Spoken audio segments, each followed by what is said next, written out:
Hello and welcome to Straight Talk. I'm Ayşe Süberker. Less than a week after being brokered, a fragile ceasefire between Armenia and Azerbaijan is on the brink of collapse. On paper, there was supposed to be a pause in fighting over the occupied territory of Nagorno-Karabakh, but on the ground, it's been a different story. Our correspondent, Sarah Firth, who's been near one of Azerbaijan's front lines, tells us more. The heavy thud of missiles landing sounds constantly in the background here in Terter, a town in Azerbaijan just a few kilometers from the front line. Smoke rising from where they hit has become a familiar sight. Most civilians have left this area. The place is a ghost town. Broken windows and debris everywhere. Those who've remained are living under the almost constant threat of incoming fire. The war is going on, but I have no choice but to bear it. We are marching on. This is Azerbaijan and Karabakh is ours. And God willing, we will liberate it. There's no ceasefire here. Both Armenia and Azerbaijan have accused each other of violating it. We're in Terter in Azerbaijan.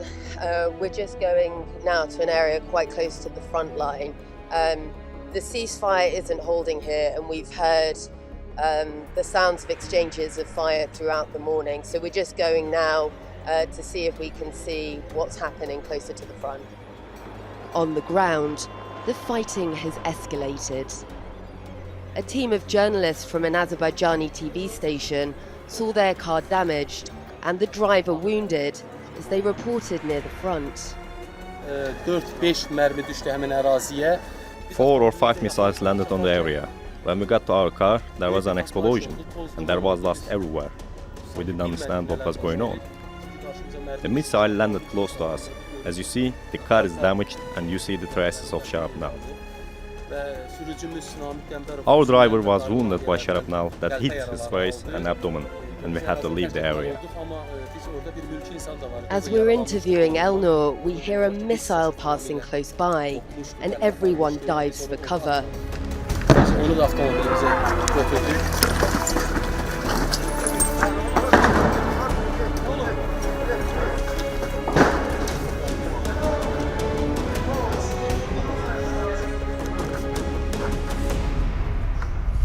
The dispute between Armenia and Azerbaijan over Nagorno-Karabakh is decades old. Farid Shafiyev tells us why the conflict has escalated now. Yeah, it probably has to do with the current Armenian Prime Minister, because he was elected 2 years ago, as you know, and there were hopes that his government, his political party will be more constructive in the negotiations, and that there will be some possibility for peace. But he disappointed, actually, many observers. He turned out to be a very hardliner politician, and he said that no concessions will be made, and that the new war and new territories will be a new formula for his government. So new war, new territories. That's what his government said. I think there's a chance for peace talks to resume, and Azerbaijan has put forward one condition. Condition is that we want to see exact schedule of withdrawal of Armenian troops in order for peace or ceasefire to work out. There's been mention of renewed peace talks, but Moscow, which is playing mediator between both sides, says that will only happen if there's a total ceasefire. On this front line at least, right now, it appears to be full-blown war. And, as ever, it's civilians on both sides of this decades-old conflict who are paying the price. Sarah Firth, Straight Talk. And joining me now from Baku is Farid Shafiyev, who is the chairman of the Center of Analysis of International Relations and Azerbaijan's former ambassador to Canada.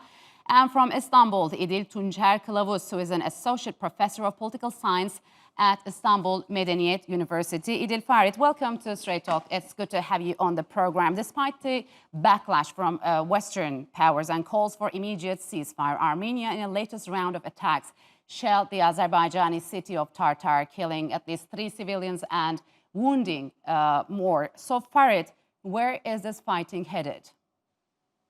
Yes, unfortunately, despite the obvious situation that Azerbaijan is fighting for its own territory, internationally recognized territory, which is occupied now for 26 years, unfortunately, we have biased Western coverage of the conflict.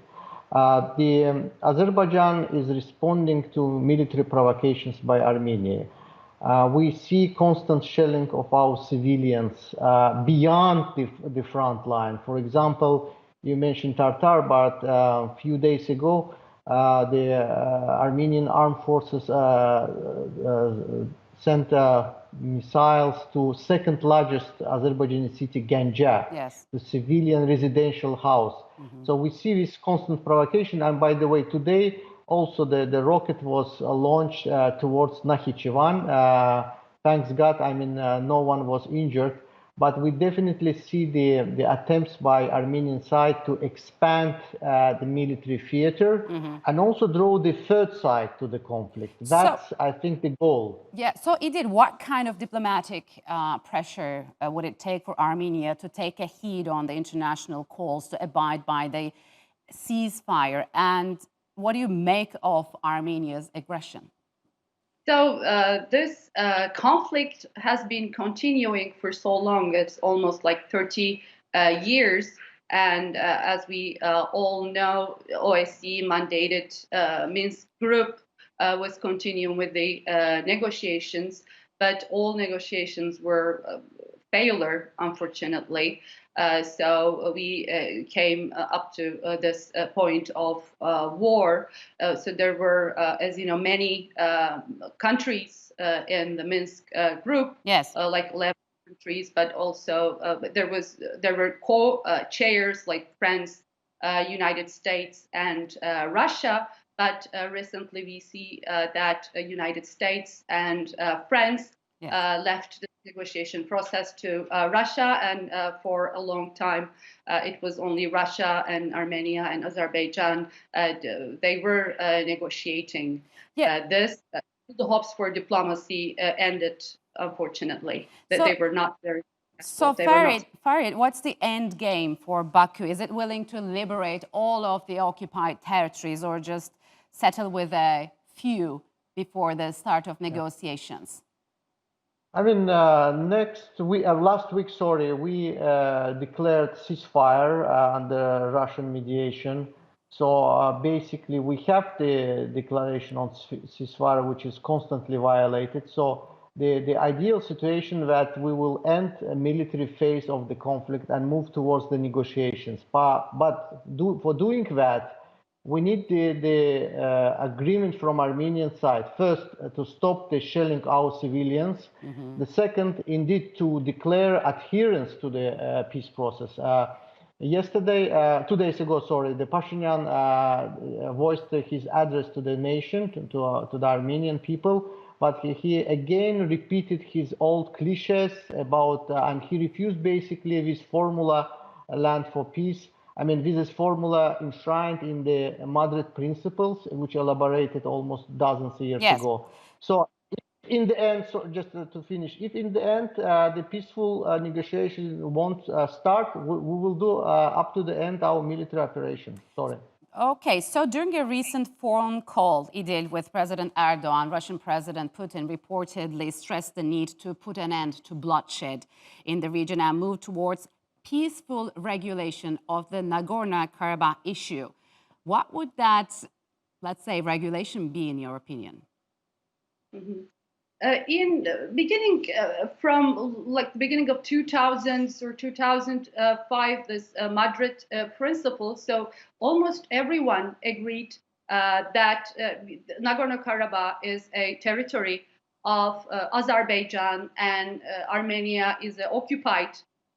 For this, Armenians are occupying the 7 rayons around Nagorno-Karabakh, and they should immediately withdraw from this 7 regions.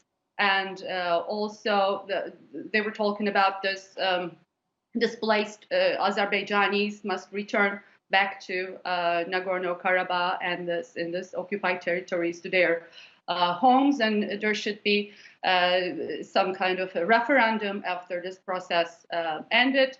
And so they were going to negotiate the situation of Nagorno-Karabakh, and Azerbaijan was always saying that they were agreeing to give the highest level of autonomy Yes. in the world.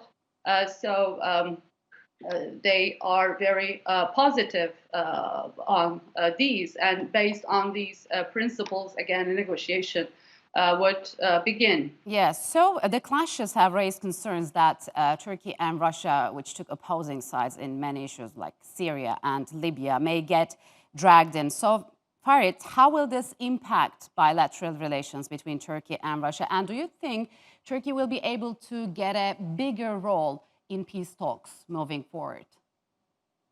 I think I would like to express firmly that Azerbaijan would like to have peace as soon as possible. That's the first. With regard to Turkey and Russian role in the region, I mean, for 26 years we had negotiations, even more, 28 years, with Russia, France, and United States with no positive results. So definitely, I think Turkey should come to the table, or in another form should participate, and probably already participate in the region. We've seen that also the 3 countries of the Minsk Group co-chairs, France, United States, and Russia, they have large Armenian diaspora negatively influencing the outcome. The French President Macron, he expressed support to Armenia, so it's not up to the mediator to express the side with one side.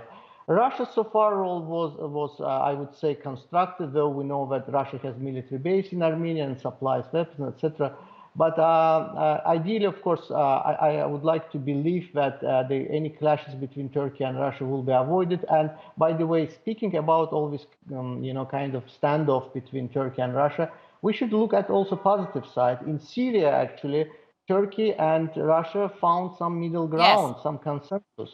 Yes. So I believe here we also can find some consensus. So, Idil, briefly, please, where do you think the Minsk Group stands now, and how hostilities between Turkey and France impact the body's capabilities?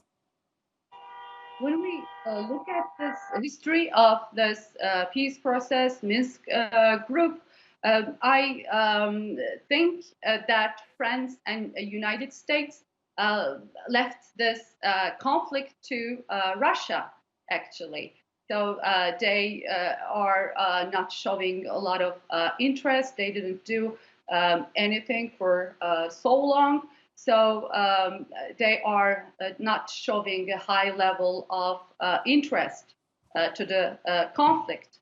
And I think in terms of the relations between Russia and Turkey, I agree that although they might have some differences, they are finding a way to solve their problems and some kind of a common ground to solve conflicts. So they can work on this issue as well together. Yes, I understand. So, Farid, are you hopeful that peace that could satisfy both sides would be achieved in the midterm? Well, with current rhetoric which we hear from Armenian side, I'm not so hopeful. But sooner or later, I think, yes, every war ends with peace, and the international law on the Azerbaijani side we would like to finish the military stage or the phase of the conflict and move into political dialogue. But for that to happen, it's indeed Armenia should reverse its policy, occupational policy, and withdraw troops from our territories. So far, speaking frankly, I don't hear positive messages from Yerevan. All right, we'll be closely watching developments as they unfold. Thank you very much for joining us on Straight Talk. Thank you.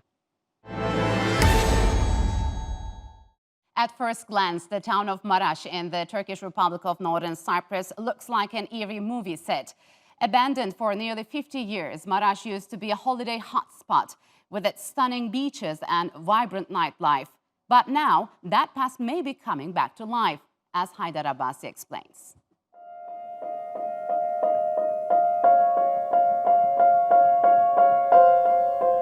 Trapped in the past, this town was abandoned 46 years ago, and no one has lived here since. Sealed off and neglected, its buildings are decaying and roads crumbling.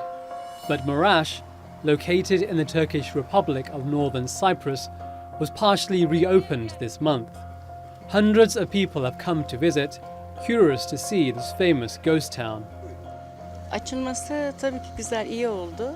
I think it's good that it's been reopened. The crowds are great for tourism. There will be foreign currency coming here. More visitors are coming. I think it's good. God willing, the other sides will also be opened. Among the visitors was Prime Minister Ersin Tatar, who's been the driving force behind the area's reopening. He says it will help to develop the local economy and the city of Gazimagosa, of which Maraş is part. Before it was closed, Maraş, also known as Varosha, was one of the most popular holiday resorts in the world. It was frequented by celebrities, including Hollywood actors such as Elizabeth Taylor and Richard Burton. Turkey took control of the town in 1974, when Cyprus was divided between the Turks in the north and the Greeks in the south. The Turkish military had come to the island to protect and defend Turkish Cypriots. Adjacent to the demilitarized zone, Maraş was soon deserted, until now.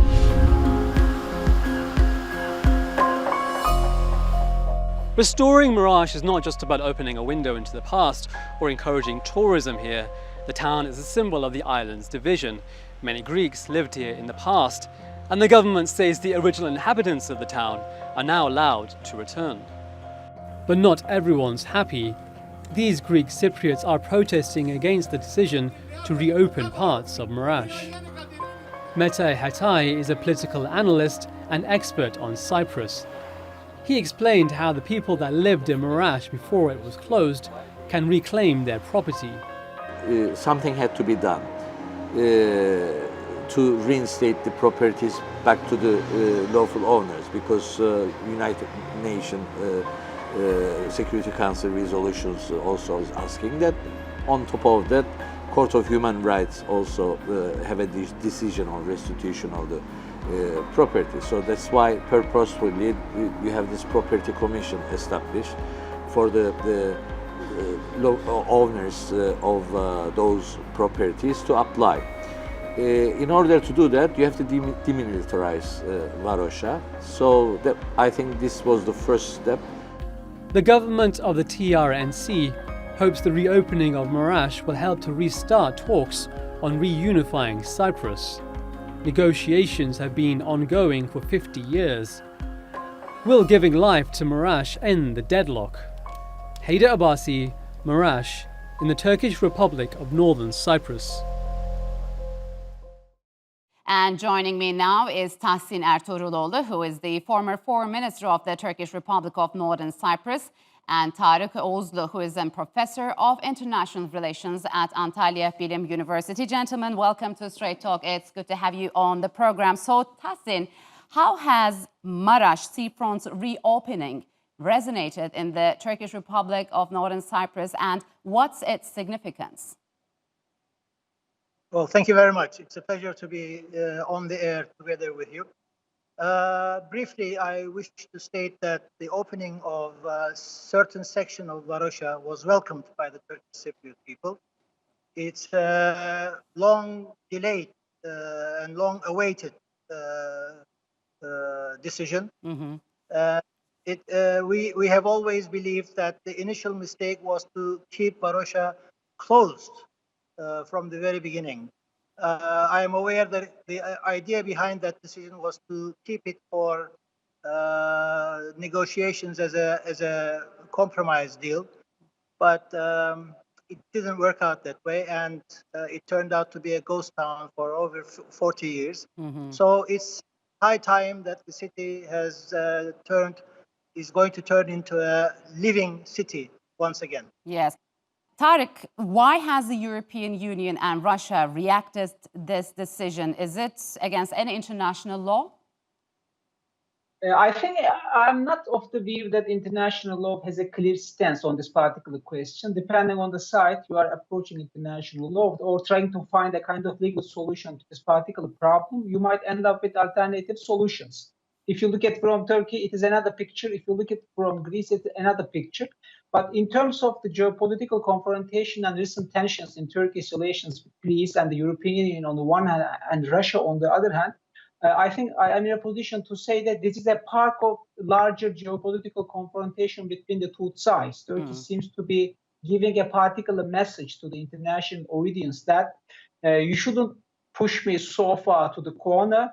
I have something to do. I have something to do on the ground. So I think Russia opening Russia to the people should be considered as a part of the larger negotiation package. So if you want to find a solution to this current disputes in the agency, Eastern Mediterranean, if you would like to come to a table and sit around a common table to talk about each issue, so this should be a part of this negotiation process. Okay, so Tahsin, do you believe could this move provide an opportunity for the resumption of reunification talks between the two sides, or it's just a far-fetched target given the current tensions in the region?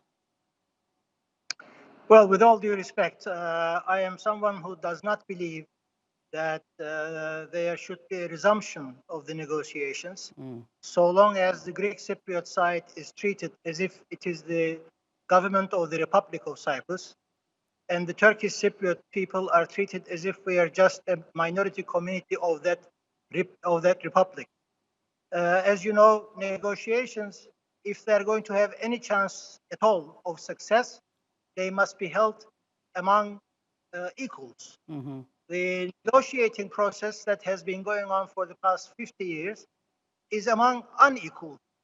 On the one hand, the Greek Cypriots are treated as if they are the Republic of Cyprus, and the Turkish Cypriot people, who are the co-signatory of the Republic of Cyprus of 1960, we are treated as if we are an ethnic breakaway minority community of that republic. This nonsense must come to an end. Otherwise, there is no sense in conducting any kind of negotiations. But Tarik, with this reopening of Maraş's seafront, how will this impact Turkey, Greece, and Turkey-European Union relations moving forward?